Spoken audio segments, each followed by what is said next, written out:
Hello and welcome into another episode of Locked On Wolves. Today on the show, what to look for as the Timberwolves wrap up their time in Las Vegas this week, and maybe some dark horse candidates to really pop over the final few games in Vegas. Some guys that haven't played as much, who I'm watching out for over the next few days. It's all coming. Welcome in. You are Locked On Wolves.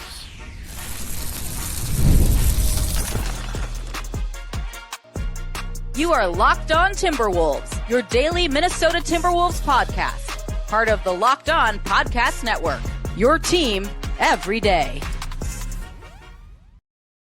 Hello and welcome to the Locked On Wolves podcast, part of the Locked On Podcast Network, your team every day. My name is Ben Beecken. I'm the host of Locked On Wolves. Today's episode is brought to us by FanDuel. Right now, new customers can get $150 in bonus bets when your first $5 bet wins. Happy Tuesday, everybody.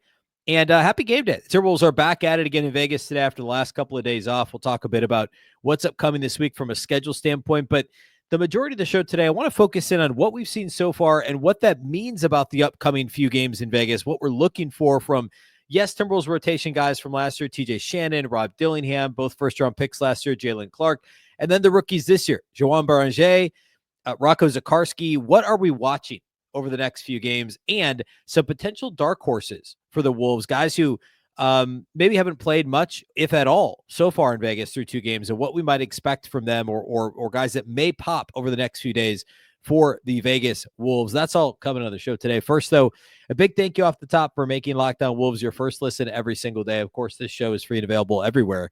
That includes YouTube as well as all of your favorite audio platforms. Wherever you like to listen to podcasts, you can find Locked On Wolves. You can also watch on the Locked On Sports Minnesota app on both Roku and Amazon Fire TV.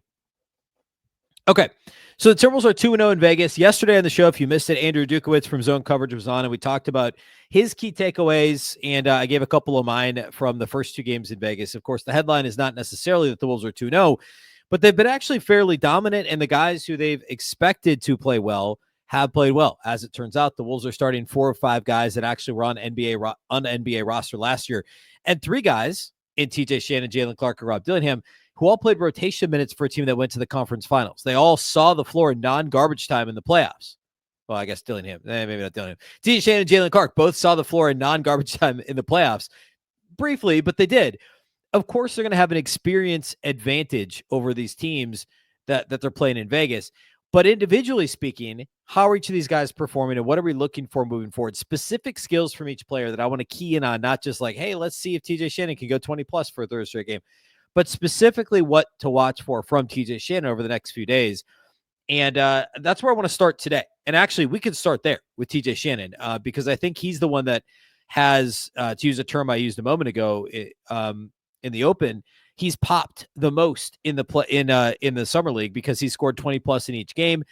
And, setting aside Beringer, who we're going to talk about, but like Tristan Shannon is an interesting case because he's the one with the most well-rounded skill set that's suited to backfill the vacated Nickeil Alexander-Walker minutes. And I've said many times before the last couple of weeks of the show, I think the Nickeil role is filled in the aggregate with a combination of Tristan Shannon and Rob Dillingham and possibly some Jaylen Clark mixed in there. I think more likely this is an 8-man rotation that expands to 9, and we see those 3 guys combined to fill 8-man rotation that may expand to 10, and those 3 guys will fill those 8th, 9th, 10th roles. Sometimes it may only be 9 and 2 of the 3 play. Like that's what I think is going to happen, is they'll always kind of be in this battle for those 8, 9, 10 roles. And some nights it may only be 9 guys that play.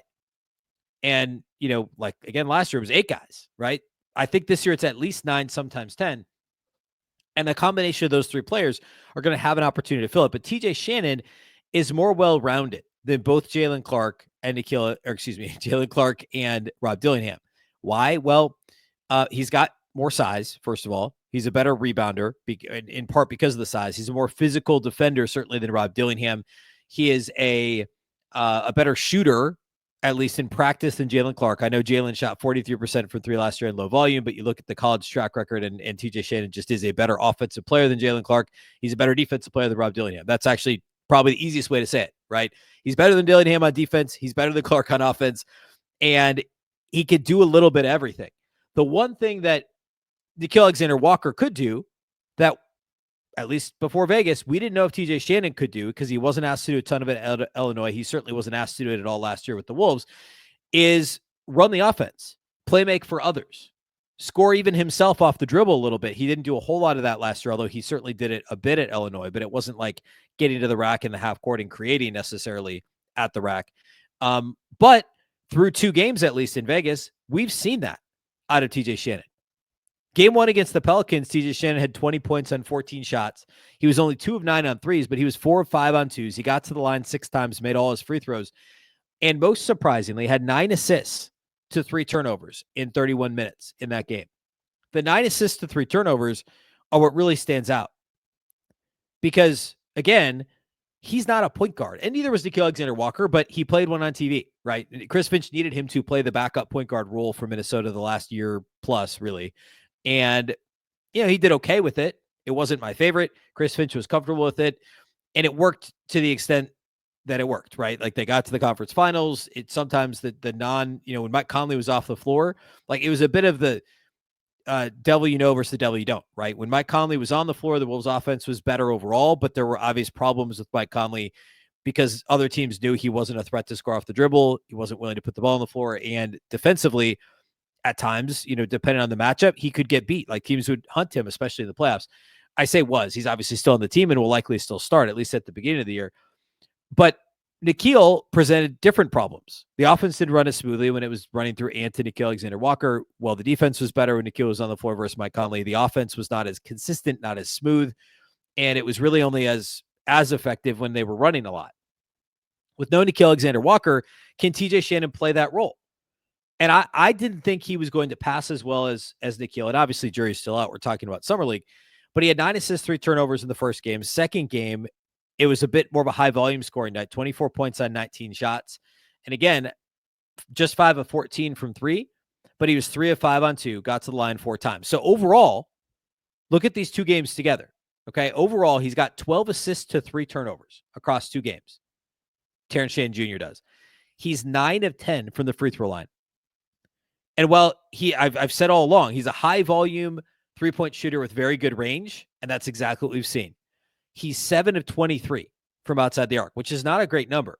It's high volume. It's right around 30%. And from 2, in game 1, he was, 4 of 5 in game 1, 3 of 5 in game 2.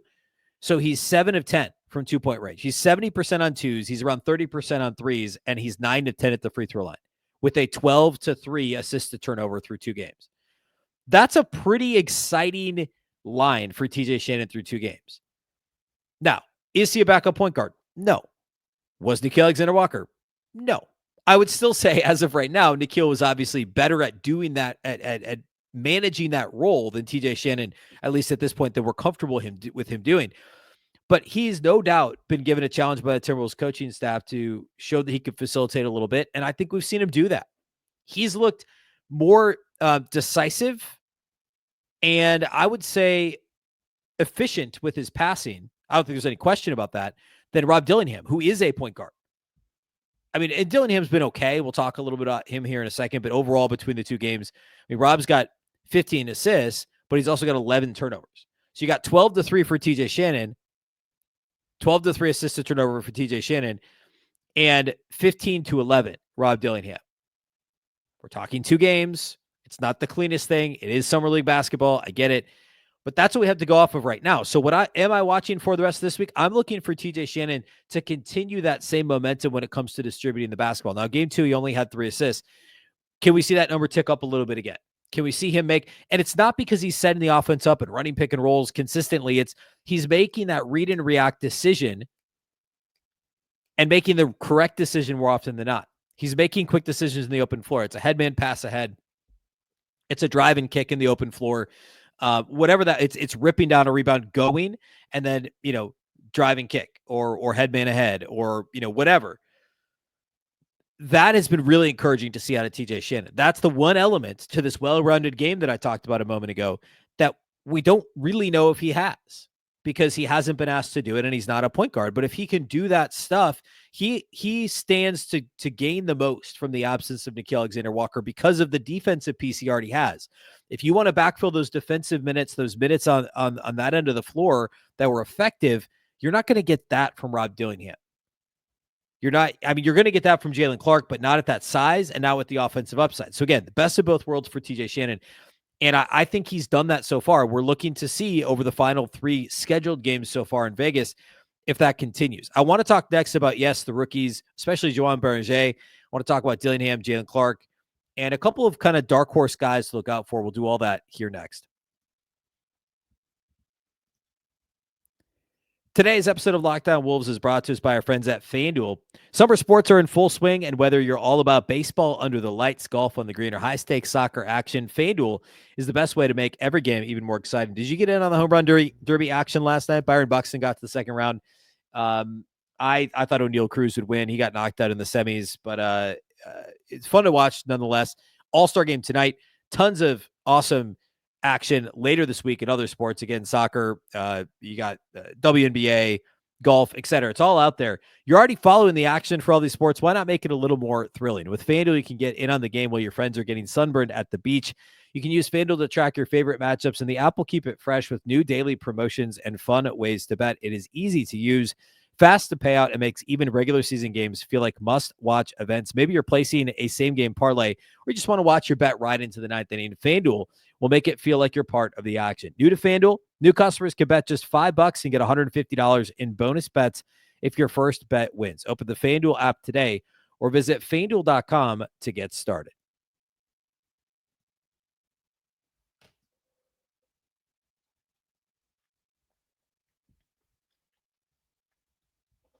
Okay. Let's talk quickly about Beringer. We talked a lot about him yesterday, myself and Andrew Dukowitz, but real quickly, just expanding on something I said on yesterday's show. The thing I've been most impressed about beyond the block party in game 1, the 6+ blocks that he had, has been his nose for the ball on the glass and fighting for balls, like literally just using anticipation, want to, and then length to just reach over and around and through guys, seemingly, actually literally through, there's been a couple times where there's been 2 guys in front of him and he's reached between them and just kind of snaked his arms through and grabbed a loose ball for a rebound. Is that stuff that stays at that level throughout Summer League? And it is a combination of all those things. There is some natural instinct and anticipation, which is crazy because you hear all the time. Like I remember Kevin Love, 15 plus years ago now, talking about the anticipation of knowing, hey, if a shot's from over here, more likely than not, the rebound is going to carry him over, to the mirror on the other side, right? The opposite side. Like there's a technique to understanding that. And Beringer has only played basketball for 4 years, which everyone's talked, like everyone knows that at this point. But that instinct is something that either he's picked it up very quickly or it's just instinctual for him to understand some of that rebounding stuff. And then to have the skill, the ability, the length, the talent, the athleticism to pull off getting those rebounds. That's the other piece of it. And they'll want to actually do it. And we saw him tweak the wrist a couple of times in game 1. Like he just gets after it and stays after it. The defensive awareness stuff is great. And I thought he got a little kind of, in the popcorn machine a little bit there in game 2, trying to get blocks. But I don't think it was bad defense. He was just a little jumpy, and that's going to happen. And that's going to be something he's got to learn. He still, I think, has only committed 3 total fouls across 2 games, which is crazy given how much he's contesting shots. But I'm curious to see, obviously, the level of defensive awareness. And I don't just mean the raw block shot numbers, as fun as that is. I thought that, or I think that if he's in the right place at the right time, et cetera, I want to see him defend in the pick and roll a little bit more on the perimeter. I'm curious. I thought he was a little bit on skates in game 1 in a couple instances, but that's to be expected. And I want to see how he holds up, but mostly the activity on the glass. I'm very curious to see that with Beringer as we move forward through Vegas here. Rob Dillingham, the defensive effort, I think, has been good so far in Las Vegas, and it makes it easier to be good when you have Jaylen Clark out there just like in guys' jerseys from the opening tip. I mean, that first possession of last game was just nuts. The Denver game, that the defense that Jaylen Clark was playing, and there's been moments, and Andrew and I talked about this yesterday too, where it was like you felt bad almost for the guy he's defending because he's not letting up like it's the playoffs. And that makes it easier for guys like Rob Dillingham, who are less defensively inclined, we'll say it that way, and also just smaller. They're going to D up if their teammates are D'ing up in that way. They don't want to be the weak link. And I think Dillingham has shown that. Now, can that keep up all the time? I think it's important to see it throughout Summer League. And then if he gets an opportunity, when he gets an opportunity in the regular season, I mean, let's be honest, Anthony Edwards doesn't always play defense like that. He doesn't always play defense like Jaylen Clark. He can do it. He'll do it if he has a premier matchup, but will he do it on a random, Wednesday night in November against the Hornets or whatever? I don't know. Well, maybe he will because LaMelo Ball will be on the floor with the Hornets if he's healthy. I hope he's healthy. But I think that's a fair caveat to add. Yeah, but you know what I mean? Like that's will the effort level stay up for Rod Dillingham? Because he doesn't have the ability or the size, frankly, to take plays off defensively. He's got to be competing all the time, fighting through screens, etc. So what I'm looking for this week, including today against Detroit, will the effort level stay up for Rob Dillingham defensively? And then secondarily on offense, can he suppress those turnovers a little bit? I mean, 11 turnovers in 2 Summer League games, and I know Summer League games have more turnovers, but Rob has to take care of the ball better, especially if he's going to shoot. What was he in game 1? He was 1 of 8 on 2-point shots in game 1. He fared a little better in game 2. Actually, not a lot better. He was 4 of 9 on 2-point shots in game 2 because he's not really getting to the rim. And he's shooting these tough mid-range jumpers, and so the 2-point shots are not nearly as efficient for him as the 3-point shots. He's attempted a grand total of, 5 free throws. He had 4 in game 1. He had a tough and one on a jumper. He had a 4-point play on a jumper. Like, he's got to get to the line a little bit more often. He's got to get into the paint a little bit more often, but I'm mostly concerned with the turnovers for Dillingham because that's going to be one of those things Chris Finch and the coaching staff is looking at, like, all right, if this dude's inefficient from 2 and he's turning the ball over, how can we trust him to be that backup point guard? Because he's the guy that can eat into those TJ Shannon minutes we talked about first segment today. If he can show the ability to defend consistently at a decent enough level, doesn't even have to be a high level. The compete level just has to be high, and he's got to hold his own, and he can't turn it over 4+ times in a game, which he's done twice, including 7 in the first game. So those are the big things from Dillingham that I'll be keeping an eye out for. And then Jaylen Clark, I said this before Summer League, and I second it right now through 2 games, is the 3-point shooting. The percentage isn't the whole story. However, it is a little bit of the story now because he's 2 of 11 through 2 games, including 0 for 5 in game 1. Jaylen has to try and at least make us think there's a chance that his 43% on, 95 threes or whatever it was under 100 3-point attempts last year in the regular season at the NBA level. Is there a chance that he's a 40% 3-point shooter? I don't buy it yet, given the track record at UCLA where he was never above 32% across 3 seasons. The small sample last year looks great, but can he keep it up? It's not just the percentage, though. It's the comfort. How comfort is he? What's the comfort? How comfortable is he? What's the comfort level? How does the release look? And I think so far it looks good. He's had enough in and outs to make me pause and say, all right, the 2 for 11, I'm not super concerned yet. Let's see how it shakes out over a slightly larger sample. But how does that shot look? Is he still looking to shoot it? Are his teammates looking for him, et cetera? Is there enough offense in there that he can also eat into those vacated Nickeil Alexander-Walker minutes? Let's do one more before we hit kind of the dark horse conversation, and then one other quick thing I want to cover in the final segment. Leonard Miller. Can Leonard Miller make any impact plays that are not in transition? Which is a weird, I realize that's a weird thing to say or weird way to phrase it, but can anyone name one thing Leonard Miller's done through the first couple of games? He had a few blocks in game 1. He was part of the Beringer-led block party. He actually had 4 blocks in that game. He put up 20 and 9, which looks nice, but I don't remember him being all that impactful on the glass. He was 0 of 6 on 3. He was 9 of 11 on 2s in game 1 of the Summer League because he was really active on the glass. He had a couple offensive rebounds and pretty good in transition. Game 2, he was quiet, 6.7 boards, only 1 block in that game. Can there be any level of sustained, impressive play in the half court on either end of the floor for Leonard Miller? he's been, again, the activity on the glass has been encouraging. He's got 16 boards across 2 games, which is roughly a little over 40 minutes between the 2 games. So that's a pretty good number. But I want to see that continue, and I want to see him a little bit more involved on offense. I want to see him locked down defensively. I just think it's been a little bit nondescript. And he has such a good impact in transition. He's so effective in transition. Can he do something in the half court on either end of the floor that really pops? And we go, okay, there's Leonard Miller. He's ready to vie for some backup minutes. He could be trusted. Obviously, a different player in a different archetype, very different than Luka Garza. But could he be trusted in a pinch if, Rudy's out and Nas in foul trouble or whatever? Can we trust Leonard Miller to come in and play 10 minutes? To this point, he's played 0 rotation minutes by my count over his NBA career. It's all been garbage time. Can he be trusted to play any rotation minutes this year for Minnesota if pressed into duty? And I want to see some progress in the half court from him over the final few games in Vegas. All right.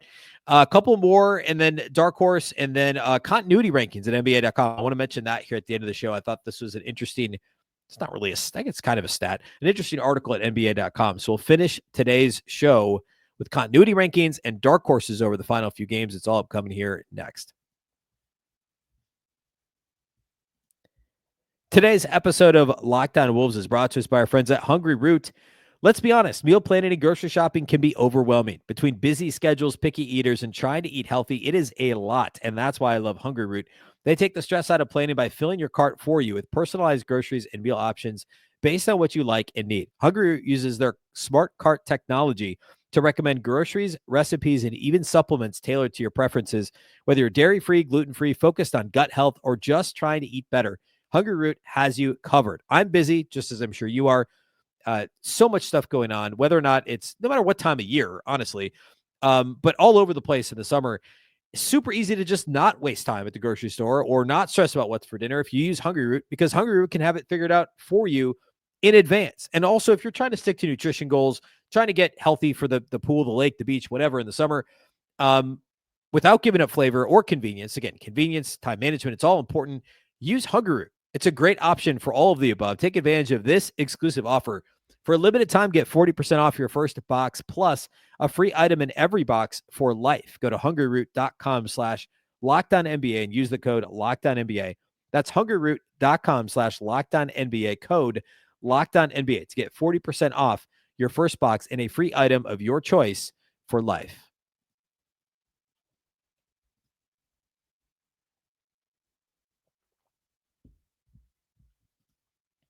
All right, a couple quick hitters here. Actually, really one quick hitter. Jesse Edwards. Is Jesse Edwards worthy of a 2-way contract spot, which he's already been signed to, but of course the Wolves could choose to move on? And could he be the guy, instead of Leonard Miller, that gets those fringe rotation minutes? We'll call him the Garza minutes, where you're like the 11th guy, and if you're down a big, he can play some minutes. So what has he done so far? Jesse Edwards in the box score has, in game 1, had 7 points in 15 minutes, but only 1 rebound and 1 block. Game 2, he played 13 minutes, had 8 points, only 3 rebounds in 13 minutes, and no blocks. My concern with Jesse Edwards is I don't think he's fluid enough defensively. I think the instincts are okay. I just don't think he's quite fluid enough. Yes, he's a big body, but he doesn't utilize it on the glass very well. I think he vanishes a little bit too often, and he's too stiff. Well, I guess, which is another way of saying not fluid enough on the offensive end as well. I think he's a fine depth big. The upside isn't there. Like, obviously no offensive upside like with Luka Garza, and the defensive upside he doesn't have that same. I know the archetype is similar to Rudy, where he's a roll big on offense and a rim protector on defense, but he's just not as mobile as Rudy, not as natural and fluid and instinctual as Rudy. I'm curious to see what we see over the final few games in Vegas, but the early returns are, I just don't know that it's justifiable to give him a 2-way spot when you've got other guys like Amari Bailey, like Jamal Cain, who have played really well and have a shot at earning a 2-way spot, which leads me into my next thing.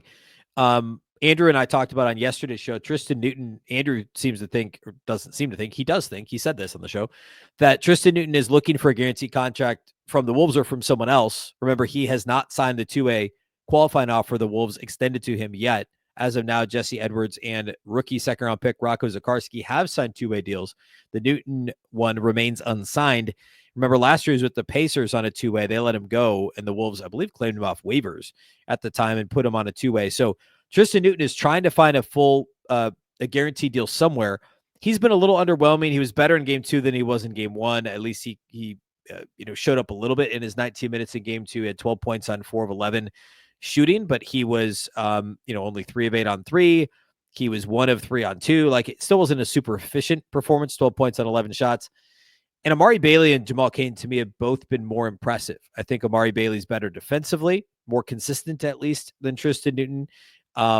I think the idea of Newton is better than Bailey. I think Newton's size is a little more enticing, but offensively, Bailey is also a bit more hard-nosed, gets to the rim, gets to the line, more physical, better rebounder as a guard than Tristan Newton. So I like Amari Bailey a lot. And Jamal Cain, as I've said before, is kind of a do-it-all, jack-of-all-trades, master of none. And I like him as a depth wing. I would love it if either Bailey or Cain got a two-way deal. One of them perhaps makes the roster. The last thing I want to hit is dark horses, guys who have not played, who perhaps could play. I said before Summer League, I was interested about Babacar Sane if he got a chance to play. He has not yet. DNP CDs in both games. I'm still curious to see if he gets a shot. Remember, he is a raw 21-year-old who's already been a pro for like 4 years. And I think the possibility that he could do something with his, again, raw athleticism. He's 6'8" with a wingspan that's over 7'2", great athlete, pretty good defender, not a whole lot on offense, but I think there's a good chance he ends up with the Iowa Wolves for a while here, and I'm interested in Sane. And then a name that I was not like, I mentioned the other day, last Friday? A week ago Friday, so a little over a week ago, when I previewed the roster, but I hadn't talked about since, is CJ Fulton. And he was brought up by Andrew on Monday's show as somebody who might get an opportunity. He seems to think, based on talking to Kevin Hansen, the Timberwolves Summer League head coach, and one of the Wolves assistant coaches, the regular Timberwolves assistant coaches, that CJ Fulton might have a chance to play a little bit here. He's only 6'3". He didn't score a whole lot as a collegiate player, but he's a good shooter. The assist-to-turnover ratio is insane, but he does everything well, and he's a good rebounder for a guard. He knows how to play, and that's obviously important to Chris Finch when it comes to his point guards. You look at Jordan McLaughlin, you look at Monte Morris, guys who just can run. Mike Conley, who run an offense. I'm curious to see. I'm still a little bit dubious. I'm sure he'll see the floor at some point in the next few games, but that was a name that Andrew Dukowitz said to look out for. So I want to kind of second that here, or I guess underscore what he said on yesterday's show. Again, if you missed that conversation, that's Monday's show. Go back and listen to that, if you will. Last thing is the Wolves play the Pistons today at 2:30, and former Gopher Dawson Garcia on the Pistons roster. He did play in game 1, like 9 minutes or so. Didn't appear. I just looked at the box score. It didn't look like he did a whole lot. Did not play at all in game 2. So we'll see if he gets the chance to play against the Timberwolves. Being a former Gopher, that'd be cool if he got to play in this game. The last thing I wanted to hit really quickly is that NBA.com, they have posted the continuity rankings. John Schumann, who does a great job at NBA.com, which is very simply roster turnover for all 30 teams. The team with the lowest roster turnover, the OKC Thunder. 95% of their returning minutes are under contract for next year. Minnesota is number 2, 87%. And number 3, another conference finals team, the Indiana Pacers. 83% of their roster rotation minutes are returning. And actually number 4 is the Knicks. So, I mean, like right here, we're talking about the 4 conference finals teams are all in the top 4 in returning minutes that are under contract, which says a lot, right? Like, those are the best teams. They want to remain the best teams. So they're going to try hard to keep those cores together. It also suggests that there was continuity for those teams this year, and that's certainly the case. You look at the other end of the spectrum, New Orleans only has half of their minutes returning, which makes sense. They were very bad last year. You see some other teams down there, but then there's also bad teams in the middle of the pack, like Washington's only, they're 18th, only 68% of minutes returning. And you go on up the list, like Portland, they're 9th in continuity, 72% of their minutes returning. We saw Portland get a lot better toward the end of the year. So it's an interesting thing it's still going to change, right? Like Schumann points out in the article that the Warriors only have 9 guys under contract total across across the 30 teams, there are more than 30 open roster spots, not counting two-way spots available. So there's still going to be some movement, still going to be guys that change teams. So this is a bit in flux, but it's an interesting thing to keep an eye on. And Minnesota does, of course, rank well with only Nickeil Alexander-Walker as a true rotation guy that's not returning, and Garza and Minot kind of on the outside looking into that rotation, and their roles will be filled by somebody different this year. But the Wolves haven't added really any outside free agents, right? They brought back Joe Ingles and outside of rookies, like that's it. So, yeah, so we'll do on Wednesday's show, we'll do a post-game pod from Tuesday's Wolves-Pistons Summer League action. That'll be Wednesday morning's show. And then as the Wolves continue throughout the week, we'll continue to cover Summer League as it happens. And, of course, any other news that crops up along the way. Big thank you for making Locked On Wolves your first listen every single day. Of course, this show is free and available everywhere. That includes YouTube as well as all of your favorite audio platforms. Wherever you like to listen to podcasts, you can find Locked On Wolves. You can also watch on the Locked On Sports Minnesota app on both Roku and Amazon Fire TV. And a reminder that for your second listen, you can check out the Locked On NBA podcast, where there is no offseason. Doug, Matt, and Hayes keep you up to date on contract negotiations, rumors, and everything you need to be the most informed NBA fan. Find Locked On NBA on YouTube or wherever you listen to podcasts, part of the Locked On Podcast Network, your team every day. And, of course, Locked On Wolves podcast is also part of that very same network. And, of course, Locked On Network is also your local experts on all the biggest stories. Once again, I'm Ben Beecken. This is the Locked On Wolves podcast. We'll catch you next time.